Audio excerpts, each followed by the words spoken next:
नमस्कार। ये आकाशवाणी शिमला है। अब आप राजकुमारी चंदेल से प्रादेशिक समाचार सुनिए। मुख्यमंत्री सुखविंदर सिंह सुक्खू ने आज कांगड़ा जिला के देहरा में KFW परियोजना के तहत बेहतर कार्य करने वाली कांगड़ा व चंबा जिला की ग्राम वन प्रबंधन समितियों को सम्मानित किया। इस अवसर पर मुख्यमंत्री ने कहा कि कांगड़ा व चंबा जिलों में 307 वन विकास समितियों ने इस परियोजना के तहत योजना बनाने, उसे क्रियान्वित करने और निगरानी का काम किया।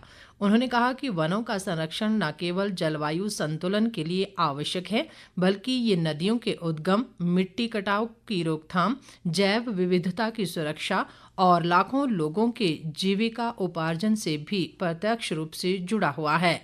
सुखविंदर सिंह सुक्खू ने कहा कि प्रदेश का वन क्षेत्र लगभग 15,443 वर्ग किलोमीटर आंका गया है, जो कुल भौगोलिक क्षेत्र का लगभग 28% है। मुख्यमंत्री ने कहा कि बढ़ती आबादी, विकास कार्यों व जलवायु परिवर्तन की चुनौतियों के कारण हमारे वन संसाधनों पर लगातार दबाव बढ़ रहा है और इन चुनौतियों से निपटने के लिए राज्य सरकार ने वन विभाग के माध्यम से सतत और वैज्ञानिक पद्धति से वन प्रबंधन की रणनीति अपनाई है। मुख्यमंत्री ने युवाओं से प्रकृति और वनों के संरक्षण के अभियान में आगे आने का आह्वान भी किया। आतंकवाद के खिलाफ भारत के दृढ़ रुख का संदेश लेकर विश्व के देशों में गए 7 बहुदलीय प्रतिनिधिमंडलों में से 4 प्रतिनिधिमंडल सफल यात्रा के बाद भारत लौट आए हैं। इस दौरान इन प्रतिनिधिमंडलों ने विदेशी नेताओं, वरिष्ठ अधिकारियों, प्रभावशाली थिंक टैंक, मीडिया और प्रवासी भारतीयों से बातचीत की।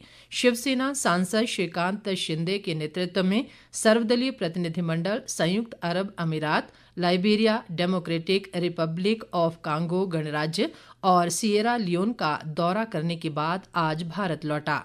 जनता दल सांसद संजय झा के नेतृत्व में एक प्रतिनिधिमंडल सिंगापुर, जापान, दक्षिण कोरिया, मलेशिया और इंडोनेशिया की यात्रा सफलतापूर्वक पूरी करके स्वदेश आ गया है।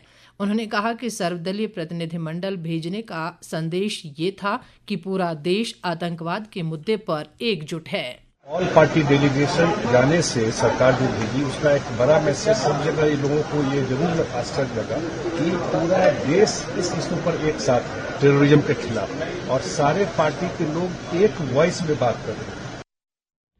भाजपा सांसद रविशंकर प्रसाद के नेतृत्व में संसदीय प्रतिनिधिमंडल वर्तमान में बेल्जियम के यूरोपीय संघ के मुख्यालय के दौरे पर है। शिक्षा मंत्री रोहित ठाकुर ने कहा है कि प्रदेश के राजकीय स्कूलों में अब तक शिक्षकों के लगभग 6,000 पद भरे जा चुके हैं और जल्द ही राज्य चयन आयोग के माध्यम से 3,000 से अधिक और पद भरे जाएंगे, जिसकी चयन प्रक्रिया शुरू कर दी गई है। मंडी जिले के चैलचौक में आज एक निजी विश्वविद्यालय के दीक्षांत समारोह को संबोधित करते हुए उन्होंने ये बात कही। शिक्षा मंत्री ने कहा कि कठिन वित्तीय परिस्थितियों के बावजूद भी इस वित्त वर्ष में शिक्षा क्षेत्र के लिए करीब 8,950 करोड़ रुपए का बजट आवंटित किया गया है।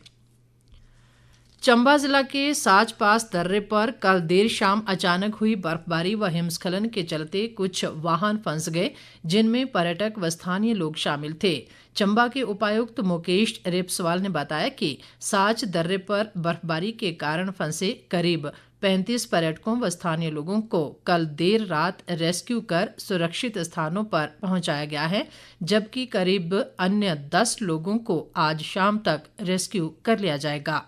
उपायुक्त ने बताया कि जब तक रास्ता नहीं खुलता तब तक बैरागढ़ चेक पोस्ट और पांगी की तरफ से वाहनों की आवाजाही पूर्ण रूप से प्रतिबंधित की गई है। से जो नीचे की तरफ लगभग 30 से 35 लोग थे, उन सबको सुरक्षित रात में ही वापस लेकर जो टीम है वो बैरागढ़ तक पहुंच गई थी, परंतु लगभग 10 के आसपास जो लोग हैं वो एवलांच से और टुवर्ड्स जोत की तरफ होने के कारण उनको रात में निकालना संभव नहीं हो पाया। जो लोग वहां पे थे उनको वहां पे रात्रि के लिए रुकवा दिया गया था। साथ ही में PWD की तरफ से भी मशीनरी डिप्लॉयड है ताकि एवलांच के कारण जो रास्ता अवरुद्ध हो गया उसको भी खोला जा सके। कनेक्टिविटी ना होने के कारण जो करंट सिचुएशन है, जो करंट स्थिति है, उसकी इन्फॉर्मेशन अभी तक नहीं आ पाई है। जब तक रास्ता पूर्ण रूप से बहाल नहीं हो जाता तब तक बैरागढ़ चेक पोस्ट पे और पांगी की तरफ से भी ट्रैफिक को अभी रोका गया है। इसके साथ ही ये समाचार बुलेटिन समाप्त हुआ। हमारा अगला बुलेटिन आप सुन सकते हैं शाम 7:45 पर। नमस्कार।